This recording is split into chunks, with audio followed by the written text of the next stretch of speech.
سمجھ ہی میں نہیں آتا کہ چھیڑیں داستاں کیسے، سمجھ ہی میں نہیں آتا کہ چھیڑیں داستاں کیسے، ہنسائیں تب بغاوت ہے اور رلائیں تب بغاوت ہے۔ حریفان چمن کے تلخ نعرے مزدئے راحت اور ہم اتفاقاً گنگنائیں تو بغاوت ہے۔ یا رسول اللہ، یا حبیب اللہ، یا نبی اللہ۔ محترم بزرگوں اور دوستوں، پیارے اسلامی بھائیوں، آج ہمیں اپنے اوپر بڑا افسوس ہوتا ہے کہ دنیا اسلام کو سمجھ کر، قرآن کو سمجھ کر نہ جانے کہاں سے کہاں پہنچ گئی، اور آج ہم باغ اسلام میں طوطا اور مینا کی طرح کہانی پڑھ رہے ہیں اور وہی رٹ لگائے ہوئے ہیں۔ جس قوم کو اللہ کے پیارے محبوب نے، جو قوم ٹکڑوں میں بٹی ہوئی تھی، قبیلے اور برادری کے نام پر بکھری ہوئی تھی، ایک دوسرے کے دشمن بنے ہوئے تھے، ان تمام کو ایک پلیٹ فارم پر لا کر اکٹھا کیا، کلمے کی بنیاد پر، لا الہ الا اللہ، نہیں ہے کوئی وجود اللہ کے سوا، اللہ ہی کا وجود ہے اور وہی معبود ہے، وہی مسجود ہے۔ خود کو کچھ مت سمجھو، تم کسی لائق نہیں ہو، تمہارا کوئی وجود نہیں ہے، جو تمہارے اندر میں موجود ہے۔ اور ہر قبیلہ، ہر شخص اپنے لیے یہ سمجھتا ہے کہ طاقت والا میں ہوں، دولت والا میں ہوں، عزت والا میں ہوں، شہرت والا میں ہوں۔ تو اے لوگو، کچھ نہیں ہو، کسی کا کوئی وجود نہیں ہے، صرف اللہ کا وجود ہے، اور اللہ ہی کا وجود ہے، وہی معبود ہے، وہی مسجود ہے۔ آمنوا وعملوا الصالحات، اے لوگو تم اچھا بنو اور اچھے عمل کرو۔ اللہ کے پیارے محبوب نے اس بکھری ہوئی قوم کو ایک پلیٹ فارم پر لا کر اکٹھا کر دیا،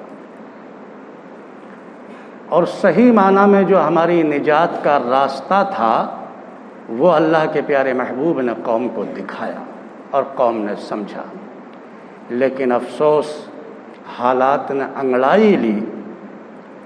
جس جہالت سے اللہ کے پیارے محبوب نے ہمیں نکالا تھا، آج ہم نے بیک گیئر ڈال کر اسی جہالت میں خود کو واپس پہنچا دیا ہے۔ آپ دیکھیں، کیا ہم قبیلے اور برادری کے نام پر بٹے ہوئے نہیں ہیں؟ کیا ہم اپنے اندر میں نہیں رکھتے؟ کیا ہم خود میں یہ نہیں سمجھتے کہ میں ہی سب کچھ ہوں، میں ہی شہرت والا ہوں، میں ہی عزت والا ہوں، میرے مقابلے پہ دوسرا کچھ نہیں ہے؟ کیا ہمارے اندر یہ سب کچھ نہیں ہے؟ قبیلہ اور برادری کے بات چھوڑیے، مذہب کے نام پر مسلمان بٹا ہوا ہے اور فکر رکھتا ہے کہ ہماری کسی نہ کسی طرح سے نجات ہو جائے۔ کچھ لوگ ہیں جو ڈھونگی باباؤں، فقیروں، جالساز پیروں کے ہاتھ پیر چوم رہے ہیں، ان کے پیچھے پڑے ہوئے ہیں اور سمجھ رہے ہیں کہ یہی ہماری نجات کا راستہ ہے۔ کچھ لوگ یہ ہیں کہ وہ اپنے پڑوسیوں کے حقوق، اپنے بچوں کے حقوق، ماں باپ کے حقوق اور گھر کی ذمہ داریوں کے حقوق کو پامال کر کے صرف مسجدوں میں ہی پڑے ہوئے ہیں، اور وہ یہ سمجھ رہے ہیں کہ مسجدوں میں پڑے رہنے سے ہی ہماری نجات ہے۔ کیا یہ نبی کا فرمان ہے کہ اللہ کے نبی نے یہ فرمایا ہو؟ اللہ کا حکم ہے کہ اے میرے بندو، یہ دنیا میں نے تمہیں دی ہے، تمام نعمتیں تمہیں عطا کی ہیں، تم میری نعمتوں سے فائدہ حاصل کرو اور میرے شکر گزار بنو۔ 24 گھنٹے تمہیں عطا کیے ہیں، رات بھی دی اور دن بھی دیا ہے، اور اس 24 گھنٹے میں کم از کم 5 وقت کا ٹائم ایسا نکالو جو میرا شکر بھی ادا کرو۔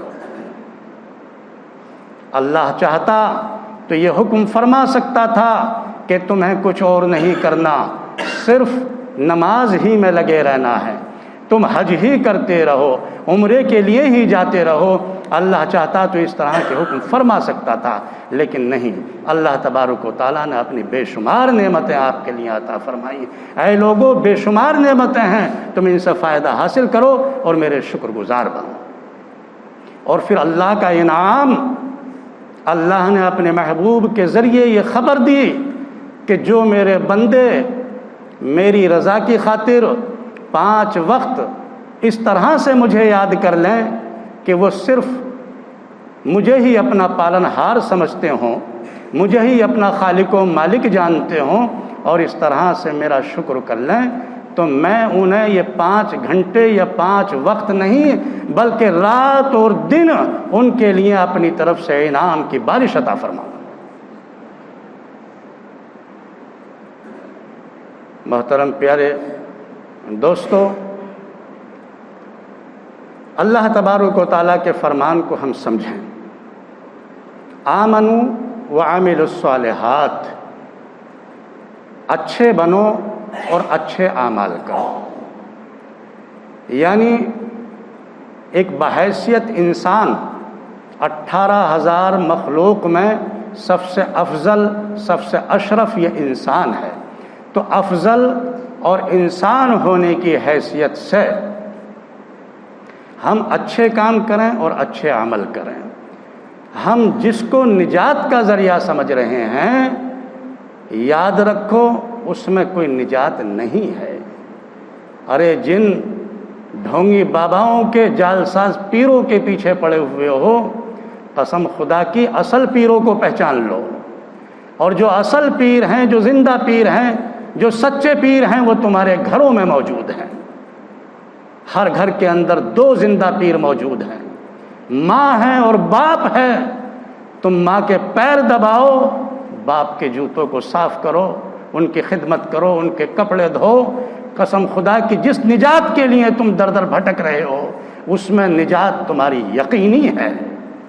اور جو ان مسجدوں کے فرش کو، اس عمارت کو تم سجا رہے ہو، ضرورت سے زیادہ رقم خرچ کرتے ہو، ایسی قالینیں بچھا رہے ہو، ایسے فرش بنا رہے ہو کہ جب تم آتے ہو تو جی چاہتا ہے کہ ہم سب کچھ بھول جائیں اور اسی میں پڑے رہیں۔ ایسا نہیں ہے، بلکہ ان کے حقوق دیکھو، اپنے گھر والوں کے، اپنے پڑوسیوں کے جو حقوق تمہارے اوپر ہیں۔ ایسے لوگ موجود ہیں جن کے تن پر کپڑا نہیں ہے، ایسے لوگ موجود ہیں جو بھوک سے پریشان ہیں۔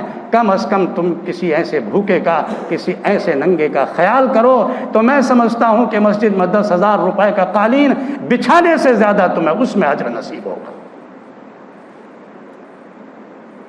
آج ہم مسلمانوں نے صرف یہ سمجھ لیا ہے، اور ہم اسی لیے سب کچھ کرتے ہیں کہ نماز پڑھو اور جنت حاصل کرو۔ اچھا بننے کی اور اچھے عمل کرنے کی ہم ہرگز کوشش نہیں کرتے۔ مسلمانوں، یہ اسلام کا عقیدہ نہیں ہے۔ اسلام کا عقیدہ یہ ہے کہ انسان یہ اچھا بنے اور اچھے عمل کرے، یعنی ہمارے اخلاق اچھے ہوں، ہمارے کردار اچھے ہوں، اور ہمارا رہن سہن ایسا ہو جو دوسروں کو سکون نصیب ہو۔ ہم کسی سے ملیں تو اس طرح سے ملیں جس سے کہ اس کو راحت مل جائے۔ ہمارا سماج میں ایسا رویہ ہونا چاہیے، اپنے خاندان میں ایسا معاملہ ہونا چاہیے کہ لوگ ہم سے مل کر سکون حاصل کریں۔ تو فطری طور پر ہی یہ ہماری طرف سے الحمدللہ یہ تبلیغ ہے۔ جب لوگ ہمیں یہ دیکھیں گے کہ بڑے اچھے کردار کا مالک ہے، بڑا اچھا اخلاق رکھتا ہے، بڑی اچھی سوچ رکھتا ہے، تو یقینی طور پر ان کے اندر یہ فکر جاگے گی کہ مجھے بھی اپنے اندر اخلاق پیدا کرنا چاہیے، مجھے اچھا کردار بنانا چاہیے، میں اچھی سوچ رکھنے والا بن جاؤں، میں اچھی راہ چلنے والا بن جاؤں۔ فطری طور پر الحمدللہ یہ ہماری طرف سے تبلیغ ہوگی۔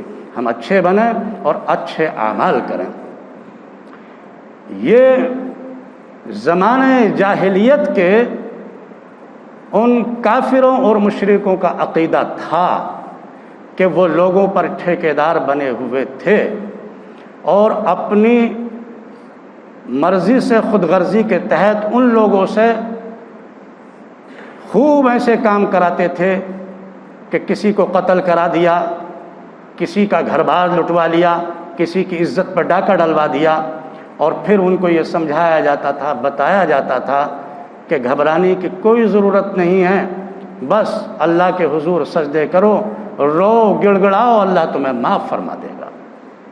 اور شاید اسی کا سبق لے کر ہمارے فرقہ پرور علماء نے قوم کے اندر یہ میسج دے رکھا ہے، جو آج ہم مسلمان اسی چیز کو ہم سب کچھ سمجھتے ہیں کہ نماز پڑھ لیا تو ہم اچھے بن گئے۔ نماز پڑھ لینے سے یہ ضروری نہیں ہے کہ ہم اچھے بن جائیں، بلکہ نماز اس وقت ہے جب ہم اچھے بن جائیں تو اس وقت نماز ہے۔ اس لیے پہلے کلمہ ہے کہ لا الہ الا اللہ سے انسان پاک بن جائے اور پاکیزگی حاصل کر لے، اچھا بن جائے، تو پھر اس وقت خدا کی عبادت کرے۔ ایسی ہی عبادت خدا کی بارگاہ میں قابل قبول ہے۔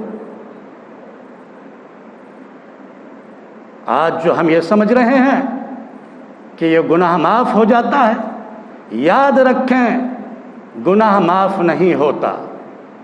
لیکن سوال یہ اٹھتا ہے کہ جب گناہ معاف نہیں ہوتا تو ہم یہ دعا کیوں کرتے ہیں، کیوں خدا سے گناہوں کی معافی طلب کرتے ہیں؟ یہ بھی ایک سوال ہے۔ تو اس میں یہ سمجھیے کہ گناہوں کی دو قسم ہے، اور گناہوں کا تعلق، ایک تعلق تو خدا سے ہے، جو خدا کے تعلق سے انسان گناہ کرتا ہے، اور ایک تعلق بندوں سے ہے، جو بندوں کے ذریعے گناہ کرتا ہے۔ یعنی ایک حق خدا کا ہے اور تمہارے اوپر ایک حق جو ہے بندوں کا ہے۔ ایک حقوق اللہ ہے تو ایک حقوق العباد ہے، اللہ کی حق تلفی کی ہے، اللہ کو تم نے ناراض کیا ہے، کسی وقت کی نماز چھوڑ دی ہے، کوئی نماز میں کمی ہو گئی ہے، کوئی روزہ تم سے نہ رکھا گیا ہے، اللہ کو راضی کرو، اللہ سے معافی مانگو، اللہ اپنی رحمت سے تمہیں معاف کر سکتا ہے، تمہارا عمرہ بھی قبول ہوگا، تمہارا حج بھی قبول ہوگا، اس کی رحمت تمہیں معاف کر سکتی ہے۔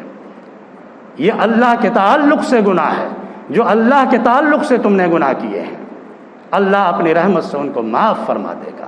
لیکن وہ گناہ جو بندوں کے تعلق سے ہے، تم نے کسی کی عزت لوٹی ہے، کسی کے گھر کو لوٹا ہے، کسی کی جیب کاٹی ہے، کسی کو قتل کرا ہے، کسی کو زخمی کیا ہے، کسی کو بلا وجہ تکلیف پہنچائی ہے، تو یہ تمام کے تمام ایسے گناہ ہیں کہ نہ تمہاری عبادت سے معاف ہو سکتا ہے اور نہ تمہیں خدا معاف کر سکتا ہے۔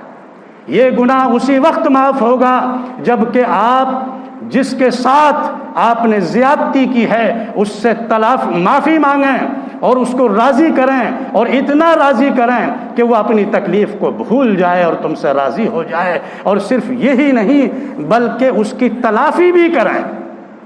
یعنی خود آپ اتنا پچھتائیں، اتنا شرمندہ ہوں کہ آئندہ یہ عہد کر لیں کہ میں اس طرح کی حرکت، اس طرح کی غلطی قطعاً نہیں کر سکتا کسی کے ساتھ، تبھی وہ آپ کو معافی مل سکتی ہے۔ ورنہ یہ سمجھیں آپ کہ کسی کی بھی گردن کاٹ دیں، کسی کا گھر لوٹ لیں، اور آپ خدا کے حضور گڑ گڑا کر مسجد میں 24 گھنٹے رہ کر کے اور آپ یہ سمجھ لیں کہ مجھے معاف کر دیا جائے گا، ایسا ہرگز نہیں ہو سکتا۔ اس لیے کہ خدا منصف ہے، اس کے یہاں انصاف ہے۔ اگر وہ اسی طرح سے معاف کرتا رہے تو مجھے مظلوم کو تو انصاف ہی نہیں ملے گا۔ ایسا نہیں ہو سکتا کہ خدا اس طرح سے معاف کرتا رہے۔ میں نے آپ کی عزت لوٹی، آپ کا مال لوٹا ہے، اور خدا مجھے معاف کر دے، تو یہ تو کوئی انصاف نہیں ہوا۔ اس لیے یاد رکھو گناہوں کا تعلق دو طرح کا ہوتا ہے، ایک اللہ کے ساتھ اور ایک بندوں کے ساتھ۔ اللہ کے ساتھ اگر کسی طرح کی کوتاہی ہو گئی ہے، لیکن اس میں بھی ہم بے فکر نہ ہو جائیں کہ سینہ چوڑا کر کے ہم یہ غلطیاں کرتے رہیں اور اللہ کے حقوق کو تلف کرتے رہیں، اللہ کے حقوق کو پامال کرتے رہیں، اس میں بھی ہم بے فکر نہ ہو جائیں۔ لیکن اگر بھولے سے کسی وجہ سے اگر اللہ کے حضور اس طرح کی غلطیاں ہو جاتی ہیں تو اللہ سے معافی تلافی کریں، اللہ کو راضی کریں، اللہ اپنی رحمت سے تمہیں معاف فرمائے گا۔ وآخر دعوانا